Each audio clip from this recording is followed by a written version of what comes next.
എന്ത് സുഖമല്ല ഇവിടെ ഇരിക്കാൻ. നല്ല കാറ്റ്, നല്ല പ്രകാശമുള്ള വെള്ളം, ചുറ്റും നല്ല പച്ചപ്പ്, വളരെ നല്ല ശാന്തത. കൂടെ നല്ലപോലെ ഫോട്ടോ എടുക്കാനുള്ള ഒരു ക്യാമറ ഉണ്ടെങ്കിലുണ്ടല്ലോ പൊളിച്ചു. പിന്നെ ലൈഫിൽ കമ്പാനിയനായിട്ട് വേറെ ഒന്നും വേണ്ട.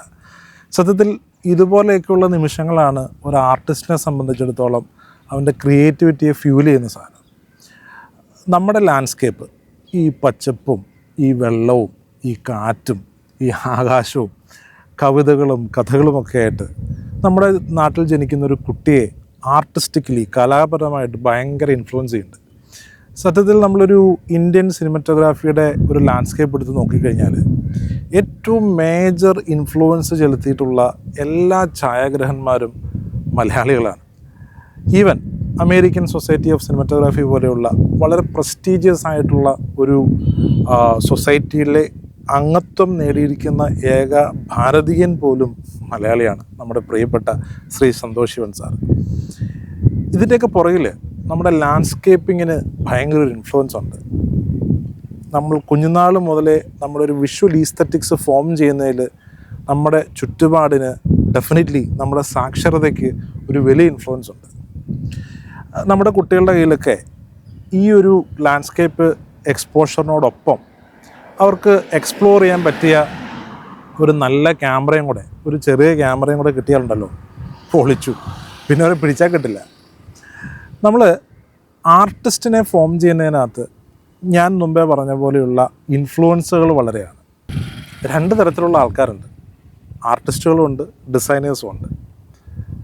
ഡിസൈനേഴ്സ് എന്ന് പറയുന്നത് അവരുടെ ഉള്ളിലെ കലയെ ഒരു സ്പെഷ്യൽ പർപ്പസിന് വേണ്ടിയിട്ട് ഒരു ബഡ്ജറ്റിനകത്ത് ഒതുങ്ങി നിന്ന് ഒരു ടാർഗറ്റ് ഓഡിയൻസിന് വേണ്ടിയിട്ട് ഒരു ആർട്ടിനെ മോഡുലേറ്റ് ചെയ്ത് ഒരു പ്രൊഡക്റ്റാക്കി മാറ്റുന്നതാണ് ഡിസൈനേഴ്സ് എന്ന് പറയുന്നത്. ആർട്ടിസ്റ്റുകൾ എന്ന് പറയുന്നത് അവരുടെ ഉള്ളിലുള്ള സ്ട്രോങ് ആയിട്ടുള്ള ഇമോഷൻസിനെ അവരുടേതായ രീതിയിൽ എക്സ്പ്രസ് ചെയ്യുന്നവരാണ് ആർട്ടിസ്റ്റുകൾ എന്ന് പറയുന്നത്. അങ്ങനെ ഒരു ആർട്ടിസ്റ്റിൻ്റെ രൂപകൽപ്പനയിൽ വളരെ ബോധപൂർവമായിട്ട് അദ്ദേഹത്തിൻ്റെ ഉള്ളിലുള്ള ആർട്ടിനെ നറിഷ് ചെയ്യേണ്ടതായിട്ടുണ്ട്. അതിനുവേണ്ടി ഒട്ടനവധി എക്സസൈസുകളുണ്ട്. ആസ് എ സിനിമറ്റോഗ്രാഫർ നമ്മൾ ചെയ്യേണ്ടുന്ന ഏറ്റവും പ്രധാനപ്പെട്ട ഒരു എക്സസൈസാണ് ഫോട്ടോ വാക്ക് അല്ലെങ്കിൽ വീഡിയോ വാക്ക്. നമ്മളിങ്ങനെ ഇതുപോലെയുള്ള ലാൻഡ്സ്കേപ്പുകളിൽ പോയിട്ടിരിക്കുക, നമുക്കിഷ്ടമുള്ള പോലെ നമുക്ക് തോന്നുന്ന രീതിയിൽ നമ്മളെ എക്സ്പ്രസ് ചെയ്യാൻ വേണ്ടിയിട്ട് ഫോട്ടോകളെടുക്കുക, വീഡിയോകളെടുക്കുക. സത്യത്തിൽ അങ്ങനെയൊക്കെ പോകുന്ന സമയത്ത് ഒരു ആർട്ടിസ്റ്റിന് വേണ്ടി രൂപകൽപ്പന ചെയ്തിട്ടുള്ള ഒരു പേഴ്സണൽ ലെൻസായിട്ട് ഉപയോഗിക്കാൻ പറ്റുന്ന അടിപൊളി ലെൻസാണ് ലൂമിക്സിൻ്റെ ഫിക്സ്ഡ് ഫോക്കൽ ലെങ്തും ഫിക്സ്ഡ് അപ്പർച്ചറുമുള്ള SR26mm എന്ന് പറയുന്ന ലെൻസ്. പാൻകേക്ക് സ്റ്റൈലിലാണ് കേട്ടോ, വളരെ ചെറുതാണ്, പ്ലാസ്റ്റിക് ബോഡിയാണ്. നമുക്കിൻ്റെ വിശേഷങ്ങൾ നോക്കാം. Stay tuned.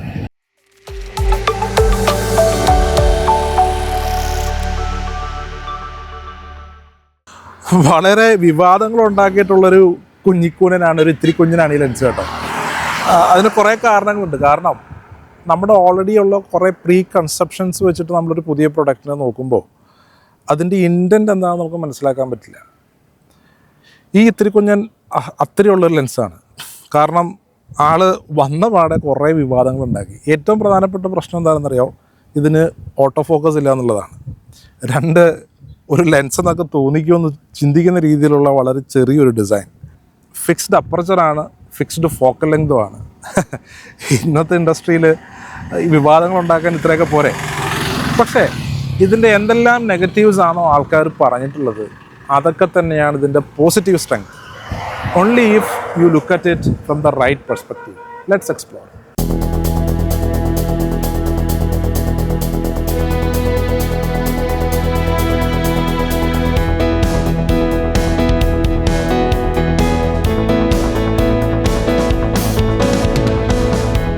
ഇതിൻ്റെ ഏറ്റവും ആദ്യം പറയേണ്ട പോയിൻ്റ് ഇതിൻ്റെ സൈസ് തന്നെയാണ് കേട്ടോ.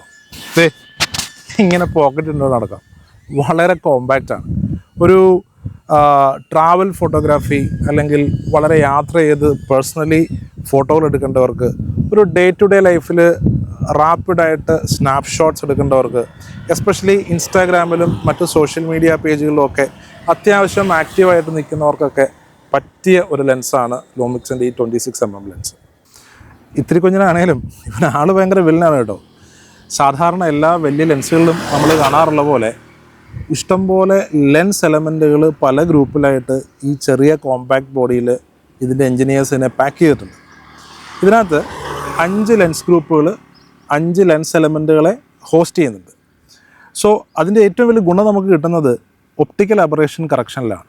ഒപ്റ്റിക്കൽ അബറേഷൻസ് എന്ന് പറഞ്ഞു കഴിഞ്ഞാൽ നമ്മുടെ ഡേ ലൈറ്റിലുള്ള അല്ലെങ്കിൽ ഒരു വൈറ്റ് ലൈറ്റിലുള്ള റെഡിൻ്റെയും ഗ്രീനിൻ്റെയും ബ്ലൂവിൻ്റെയും വാല്യൂസ് അല്ലെങ്കിൽ റെഡും ഗ്രീനും ബ്ലൂവും വേവ് ലെങ്തുകൾ പല ഏരിയകളിലായിട്ട് ലെൻസിൻ്റെ പുറകിൽ ഫോക്കസ് ആവുന്ന ഇഷ്യൂ ആണ് സത്യത്തിൽ ഒപ്റ്റിക്കൽ അബറേഷൻസ് എന്ന് പറയുന്നത്. അപ്പോൾ അഡീഷണൽ ലെൻസ് എലമെൻറ്റുകൾ ഉണ്ടെങ്കിലാണ് സത്യത്തിൽ നമുക്ക് ഒപ്റ്റിക്കൽ അബറേഷൻ കറക്റ്റ് ചെയ്ത് കിട്ടുക. ഈ ചെറിയ ബോഡിയിൽ ഈ 5 ലെൻസ് എലമെൻറ്റുകൾ വെച്ചിട്ട് നല്ല ഗംഭീരമായിട്ട് ഒപ്റ്റിക്കൽ അബറേഷൻസ് കറക്റ്റ് ചെയ്തിട്ടുണ്ട്. Hats of two the Lumix engineers. സാധാരണ സ്ഫെറിക്കൽ ലെൻസുകൾക്കെല്ലാം ഉള്ളൊരു വലിയ പ്രശ്നമാണ് ഫോക്കസ് ഫോൾ ഓഫ്. പ്രശ്നമാണെങ്കിലും നമ്മൾ ഒത്തിരി അതിനെ ക്രിയേറ്റീവായിട്ട് ഉപയോഗിക്കാറുണ്ട് കേട്ടോ. അതായത് ഇമേജ് ഏരിയയുടെ സെൻറ്റർ ഫോക്കസ് ആയിരിക്കും, പക്ഷേ എഡ്ജുകളിലേക്ക് വരുമ്പോൾ ഫോക്കസ് നൈസായിട്ടൊന്ന് ഓഫ് ആവും. മോഡുലാർ ട്രാൻസ്ഫർ ഫങ്ഷൻ എന്ന് പറയുന്ന ഒരു മാനദണ്ഡം ഉപയോഗിച്ചിട്ടാണ് നമ്മൾ ഈ ഒരു പ്രശ്നത്തെ നമ്മൾ അളക്കാറ്. സത്യത്തിൽ ഈ ലെൻസിൻ്റെ മോഡുലാർ ട്രാൻസ്ഫർ ഫങ്ഷൻ പ്രകാരമുള്ള അല്ലെങ്കിൽ MTF പ്രകാരമുള്ള സ്റ്റാൻഡ് പോയിൻ്റ് വളരെ വളരെ ഹൈ ആണ്. അതായത് ഈ ലെൻസിൽ ഇമേജിൻ്റെ സെൻറ്ററിൽ നമുക്ക് കിട്ടുന്ന വൈഡായിട്ട് കൂടി ഒരു വൈഡ് ലെൻസ് ആയിട്ട് കൂടി ഇമേജിൻ്റെ സെൻറ്ററിൽ നമുക്ക് കിട്ടുന്ന ഷാർപ്നെസ്സും ആ ഒരു സ്റ്റാർക്ക്നെസ്സും തന്നെ ഏകദേശം നമുക്ക് എഡ്ജുകളിലും പെരിഫറിയിലും കിട്ടുന്നു. ഡെഫിനറ്റ്ലി അല്പം ലോസ് ഉണ്ട് എങ്കിലും compared to other lens. So അത് ലൂമിക്സ് വളരെ സീരിയസ് ആയിട്ടാണ് ചെറുതാണെങ്കിലും ഇവൻ്റെ എഞ്ചിനീയറിങ്ങിനെ കണ്ടിട്ടുള്ളത് എന്നുള്ളതിൻ്റെ ഒരു അടയാളമാണ് കേട്ടോ. അതിനോടൊപ്പം തന്നെ നമ്മൾ ചിന്തിക്കേണ്ട വേറൊരു കാര്യമാണ് വിഗ്നെറ്റിംഗ് എന്ന് പറയുന്നത്. സ്ഫെറിക്കൽ ലെൻസുകൾക്കെല്ലാം വിഗ്നെറ്റിംഗ് ഇഷ്യൂ ഉണ്ട്. എസ്പെഷ്യലി നമുക്കറിയാവുന്ന പോലെ സെൻസർ ഏരിയയും ഇമേജ് സർക്കിളും മാച്ച് ചെയ്തില്ലെങ്കിൽ ഡെഫിനറ്റ്ലി വലിയൊരു വിഗ്നെറ്റിംഗ് സംഭവിക്കും. ഈവൻ അത് മാച്ച് ചെയ്താൽ തന്നെ there are certain area that needs to be corrected. ഇനി അതല്ല, സെൻസർ ഏരിയയും ഇമേജ് സർക്കിളും ഒക്കെ നമ്മൾ മാച്ച് ചെയ്തിട്ട് കൂടി ഒരു ചെറിയ ലെവൽ ഓഫ് കറക്ഷൻ വിഗ്നെറ്റിങ്ങിൽ സംഭവിക്കാറുണ്ട്.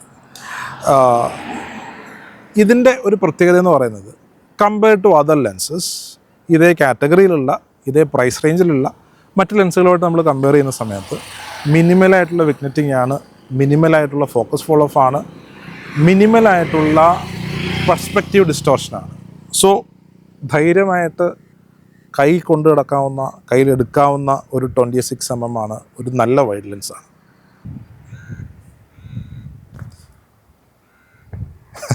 ഒരു ഹോള് മാത്രമേ ഉള്ളൂ.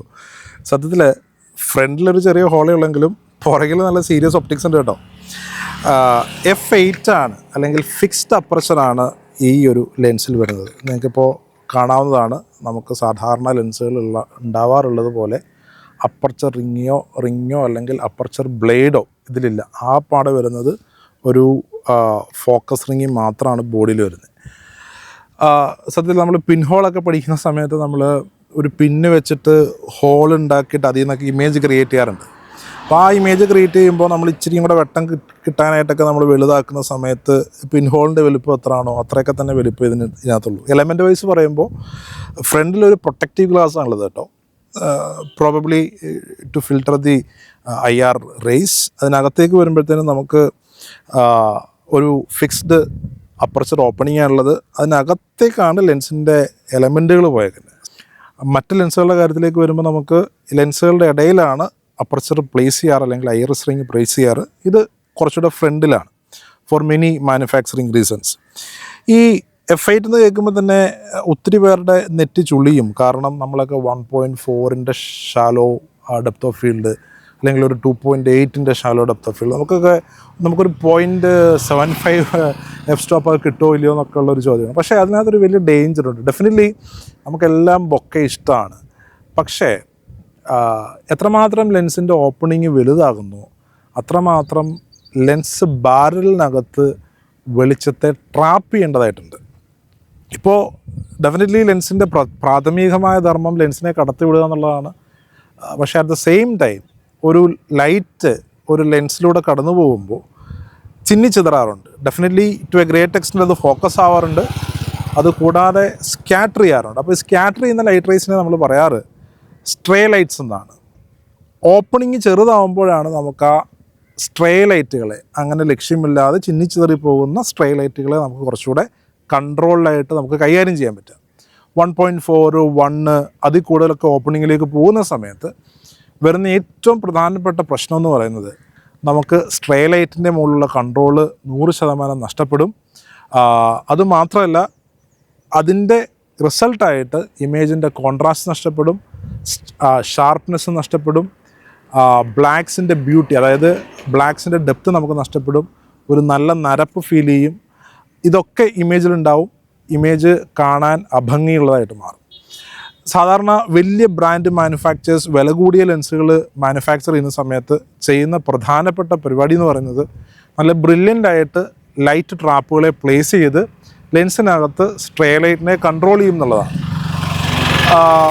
ഒരു ക്ലാസിക് ഫോട്ടോഗ്രാഫിയൊക്കെ പഠിക്കുന്ന സമയത്ത് നമുക്ക് പഴയ ഫോട്ടോഗ്രാഫേഴ്സ് ഉപയോഗിച്ചിട്ടുണ്ടായിരുന്നത് വളരെ ചെറിയ ഓപ്പണിംഗ് ആണെന്ന് നമുക്ക് മനസ്സിലാക്കാൻ പറ്റും. F8, F16, F22, sir Ansel Adams ഒക്കെ ഉണ്ടായിരുന്ന ഒരു ക്ലബ്ബ് ഉണ്ടായിരുന്നു, F64 എന്ന് പറയുന്നൊരു ക്ലബ്ബ് ഉണ്ടായിരുന്നു. അവരതിൽ വിശ്വസിച്ചിരുന്നു. കാരണം വളരെ ചെറിയ ഒരു ഹോളിൽ കൂടെ ലൈറ്റ് വരുമ്പോഴാണ് സത്യത്തിൽ മര്യാദയ്ക്കുള്ള ഫോട്ടോഗ്രാഫി സംഭവിക്കുന്നത്, അല്ലെങ്കിൽ മര്യാദയ്ക്കുള്ള വീഡിയോഗ്രാഫി സംഭവിക്കുന്നത്. പല പെർസ്പെക്റ്റീവ് ആ ഒരു വിഷയത്തിലേക്ക് ഉണ്ടാവാം, അതിൻ്റെ ഒരു കാര്യത്തിലേക്കല്ല നമ്മൾ പോകുന്നത്. പക്ഷേ talking about F8, it is actually landscape ഫോട്ടോഗ്രാഫിയിൽ വർക്ക് ചെയ്യാവുന്ന നല്ല ബ്രില്യൻ്റ് ആയിട്ടുള്ളൊരു ഓപ്പണിംഗ് ആണ്. F8ന് വേറെ കുറച്ച് പ്രത്യേകതകൾ കൂടിയുണ്ട്. ഡീപ്പ് ഫോക്കസ് ഇമേജ് നല്ല ഗംഭീരമായിട്ട് നമുക്ക് F8ൽ ഒന്ന് ശ്രമിച്ചാൽ കിട്ടും. സാധാരണ ഡീപ്പ് ഫോക്കസ് ഇമേജുകൾ ക്രിയേറ്റ് ചെയ്യാനായിട്ട് നമുക്ക് ഒരു F16ൻ്റെയോ F22ൻ്റെയൊക്കെ ആവശ്യമുണ്ട്.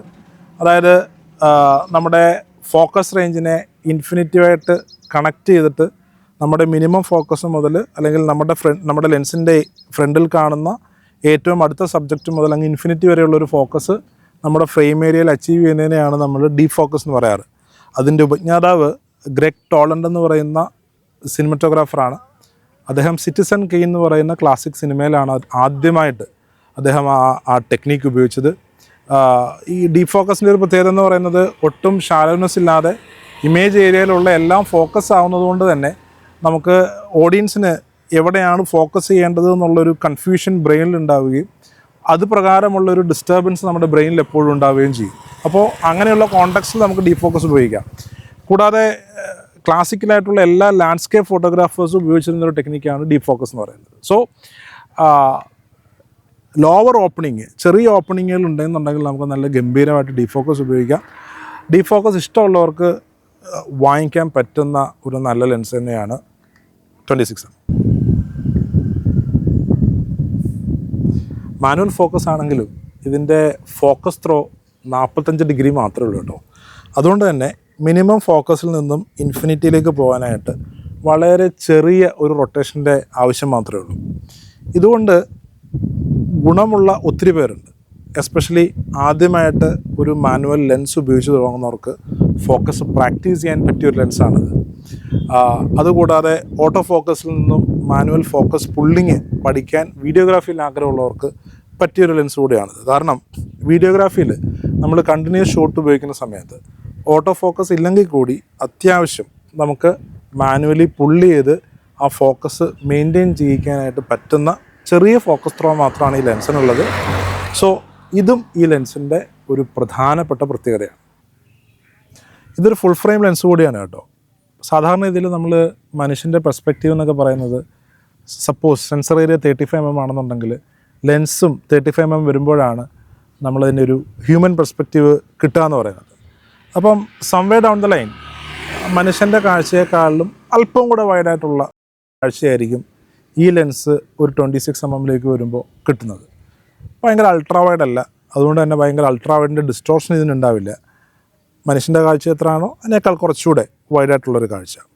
ഇനി അതിന് ഒരു മറുപൂർവം കൂടെ ഉണ്ട്. അതായത് സെൻസറിൽ നമുക്ക് ഏരിയ ക്രോപ്പ് ചെയ്യാവുന്ന ഓപ്ഷൻസ് ഇപ്പോൾ പുതിയ ഡിജിറ്റൽ ക്യാമറകളുണ്ടല്ലോ. ഇപ്പോൾ പണ്ട് ഫിലിമിൻ്റെ കാലത്തായിരുന്നുണ്ടെങ്കിൽ ഫിലിമിനെല്ലാം ഒരു ഫിക്സ്ഡ് ഗേജ് ആയിരുന്നു. 16 mm ഒരു ഗേജ് ആണെങ്കിൽ അങ്ങനെ, അല്ലെങ്കിൽ സൂപ്പർ 35 ഒരു ഗേജ് ആണെങ്കിൽ അങ്ങനെ, അല്ലെങ്കിൽ 4 പെർഫറേഷൻസ് ഉള്ള ഒരു ഫുൾ ഫ്രെയിമിനൊരു ഗേജ് ആണെങ്കിൽ അങ്ങനെ. അതേസമയം ഇന്നത്തെ കാലത്ത് എസ്പെഷ്യലി മിറർലെസ് സിസ്റ്റംസിലേക്ക് വരുന്ന സമയത്ത് സെൻസർ ഏരിയയിൽ നമുക്ക് പല ഗേജുകൾ സെലക്ട് ചെയ്യാനുള്ള ഓപ്ഷനുണ്ട്, പല സെൻസർ ഏരിയ സെലക്ട് ചെയ്യാനുള്ള ഓപ്ഷനുണ്ട്. അതുകൊണ്ട് തന്നെ നമ്മൾ APC-യിലേക്കോ അല്ലെങ്കിൽ സൂപ്പർ 35mm ഒക്കെ വന്നു കഴിഞ്ഞാൽ നമുക്ക് ഈ 26mm ലെൻസ് ഉപയോഗിച്ചുകൊണ്ട് തന്നെ നമുക്ക് ഏകദേശം മനുഷ്യൻ്റെ കാഴ്ചയ്ക്ക് സമാനമായ കാഴ്ച പുറപ്പെടുവിക്കാൻ പറ്റുന്ന, പ്രൊഡ്യൂസ് ചെയ്യിക്കാൻ പറ്റുന്ന ഒരു ഫോക്കൽ ലെങ്ത് കൂടിയാണ് ഈ 26mm ലെൻസ്. സോ നിങ്ങളുടെ ബോഡിക്ക് അനുസരിച്ച് നിങ്ങളുടെ കയ്യിലുള്ള ബോഡി ഏതാണ്, എസ്പെഷ്യലി ഇപ്പം Mark 2 Mark 2X ഒക്കെ ആണെന്നുണ്ടെങ്കിൽ സെൻസറിൽ തന്നെ ഒരു 6K സെൻസർ ചെയ്യുന്നതുകൊണ്ട് തന്നെ പല സെൻസർ ഏരിയ നമുക്ക് സെലക്ട് ചെയ്യാനുള്ള ഓപ്ഷൻ ആ ക്യാമറകളുണ്ട്. So if you are using this lens with those bodies, even S9 option ഉണ്ട്. അങ്ങനെ നിങ്ങൾക്ക് കമ്പൈൻ ചെയ്ത് ഉപയോഗിക്കുകയാണെന്നുണ്ടെങ്കിൽ സത്യത്തിൽ 26mm എന്ന് പറയുന്ന ഒരു ഫിക്സ്ഡ് ഫോക്കൽ ലെങ്ത് മാത്രമല്ല നമുക്ക് കിട്ടുന്നത്, ആ ഒരു പെർസ്പെക്റ്റീവ് മാത്രമല്ല നമുക്ക് കിട്ടുന്നത്, വേറെയും പെർസ്പെക്റ്റീവുകൾ നമുക്ക് അച്ചീവബിൾ ആണ്. ഈ 26mm ലെൻസിന് പറ്റുന്ന പെർഫെക്റ്റ് കമ്പാനിയൻ ലൂമിക്സിൻ്റെ S9 തന്നെയാണ് കേട്ടോ. കാരണം ലൂമിക്സിൻ്റെ S9 എന്ന് പറയുന്നത് വളരെ കോമ്പാക്റ്റ് ആയിട്ടുള്ള ഒരു ഫുൾ ഫ്രെയിം സെൻസർ ബോഡിയാണ്. ആ ഫുൾ ഫ്രെയിം സെൻസർ ബോഡിക്ക് പറ്റുന്ന ഫുൾ ഫ്രെയിം ലെൻസാണ് 26mm. ഇതേ നോക്കിക്കേ, വളരെ സിമ്പിളാണ്, യെറ്റ് വളരെ എലഗൻ്റാണ്. കണ്ടു കഴിഞ്ഞാൽ ആ ലെൻസും ബോഡിയുടെ ചേരുമ്പോൾ ഒരു നല്ല വിൻറ്റേജ് ലുക്കുണ്ട്. അത്യാവശ്യം എൻ്റെ ജീൻസിൻ്റെ പോക്കറ്റിലൊക്കെ ഇട്ടുകൊണ്ട് തന്നെ നമുക്ക് പോകാം. സോ നമുക്ക് കുറച്ച് ഫോട്ടോസ് എടുത്ത് നോക്കാം. Stay tuned.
ഈ F8 പോലെയൊക്കെയുള്ള ലെൻസുകൾ ഉപയോഗിക്കുന്നവർക്ക് വരുന്ന വലിയൊരു കൺസേൺ എന്ന് പറയുന്നത് ഷാലോനെസ് കിട്ടുന്നില്ല എന്നുള്ളതാണ്. സത്യത്തിൽ അത്യാവശ്യം നിയർ ഫോക്കസ് പിടിച്ചു കഴിഞ്ഞാൽ, അതായത് സബ്ജക്റ്റിനെ ലെൻസിനോട് അടുപ്പിച്ച് വെച്ചിട്ട് ഫോക്കസ് ചെയ്ത് കഴിഞ്ഞാൽ ഒരു 2.8 കിട്ടുന്നതിനേക്കാളും കൂടുതൽ ഷാലോനെസ് നമുക്ക് 5.6 8 അച്ചീവ് ചെയ്യാനായിട്ട് പറ്റും.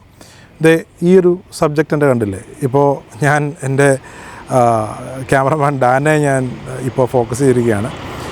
ഡാം പുറകോട്ട് പോരുത്, ഞാൻ മുന്നോട്ട് വരികയാണ് ആ ഷാലോനെസ് കാണിക്കാൻ വേണ്ടിയിട്ട്. ഇതുണ്ടോ, ഇങ്ങനെ ഞാനിപ്പോൾ അടുത്ത് വന്നിട്ട് ആളെ ഒന്ന് ഫോക്കസ് ചെയ്യുന്ന സമയത്ത് നിങ്ങൾ ആ ബാക്ക്ഗ്രൗണ്ട് ബ്ലർ നോക്കി, എനിക്ക് അത്യാവശ്യം വേണ്ടുന്ന ബാക്ക്ഗ്രൗണ്ട് ബ്ലർ എനിക്കിവിടെ കിട്ടുന്നുണ്ട്. സോ അതും ടേക്കൺ കെയർ ആണ്. ഈ ലെൻസിൻ്റെ 1-2 ഡൗൺ സൈസുകളൂടെ പറയാം. സംഗതിയൊക്കെ ശരിയാണ്, എൽമൗണ്ടാണ്, ഫുൾ ഫ്രെയിം ലെൻസാണ്. പക്ഷേ ഒരു ഇത്തിരി കുഞ്ഞനായതുകൊണ്ടേ ഒരു വലിയ ബോഡിയിലേക്കൊക്കെ ഇതിനെ വെക്കുന്ന സമയത്ത്, ഫുൾ ഫ്രെയിം ബോഡിയിലേക്ക് വെക്കുന്ന സമയത്ത് കോമഡി ആയി പോകും കാണാൻ, ക്യാമറ കാണാൻ. ഇമേജിന് വലിയ കുഴപ്പമുണ്ടാവില്ല. പിന്നെ നമ്മൾ മനസ്സിലാക്കേണ്ടത് ഒരു പൊർട്രേറ്റ് ലെൻസ് അല്ല. ഇത് വെച്ച് പൊർട്രേറ്റ് എടുക്കാൻ ശ്രമിച്ചു കഴിഞ്ഞാൽ 26mm ഒരു ഡിസ്റ്റോഷനൊക്കെ ഉള്ളതുകൊണ്ട് കോമഡി ആയി പോകും കേട്ടോ. സാധാരണ വെഡ്ഡിങ് വീഡിയോഗ്രാഫിയിലോ വെഡ്ഡിങ് ഫോട്ടോഗ്രാഫിയിലോ ഒന്നും നമുക്കിതിനെ പ്ലേസ് ചെയ്യാൻ പറ്റില്ല. പക്ഷേ ഫോർ ഷുവർ സീരിയസ് ആയിട്ടും ലാൻഡ്സ്കേപ്പ് ഫോട്ടോഗ്രാഫി ചെയ്യുന്ന പ്രൊഫഷണൽസിന് പറ്റുന്ന ലെൻസ് തന്നെയാണ്. പക്ഷേ അതിനേക്കാളൊക്കെ ഉപരിയായിട്ട് ഈ ലെൻസിൻ്റെ ഒരു കറക്റ്റ് പ്ലേസ്മെൻ്റ് എന്ന് പറയുന്നത് പേഴ്സണലായിട്ട് ഉള്ളിലുള്ള ആർട്ടിസ്റ്റിനെ നർച്ചർ ചെയ്യാനും പരിപോഷിപ്പിക്കാനും ആഗ്രഹിക്കുന്നവർക്ക് എപ്പോഴും കൂടെ കൊണ്ട് നടക്കാവുന്ന വളരെ പേഴ്സണലായിട്ടുള്ള ഒരു കമ്പാനിയൻ ലെൻസാണ് ഈ ലൂമിക്സിൻ്റെ 26mm ലെൻസ്. സത്യത്തിൽ S9 ക്യാമറയും ടു എ ഗ്രേറ്റ് എക്സ്റ്റെൻറ്റ് ആ പർപ്പസ് സേവ് ചെയ്യുന്നൊരു ക്യാമറയാണ്. So this is not majorly for the designers, but it is for 100% for the artist inside U. ഇതിൻ്റെ വിലയും ഏകദേശം എൻ്റെ അറിവ് ശരിയാണെന്നുണ്ടെങ്കിൽ ഒരു 20,000 താഴെയൊക്കെ വരാൻ സാധ്യതയുള്ളൂ. Probably in between somewhere around 15,000 and 20,000. So stay tune guys. ഇതുപോലുള്ള വീഡിയോകൾ ലഭിക്കാൻ വേണ്ടി സബ്സ്ക്രൈബ് ചെയ്യുക. Press that bell icon. Happy making.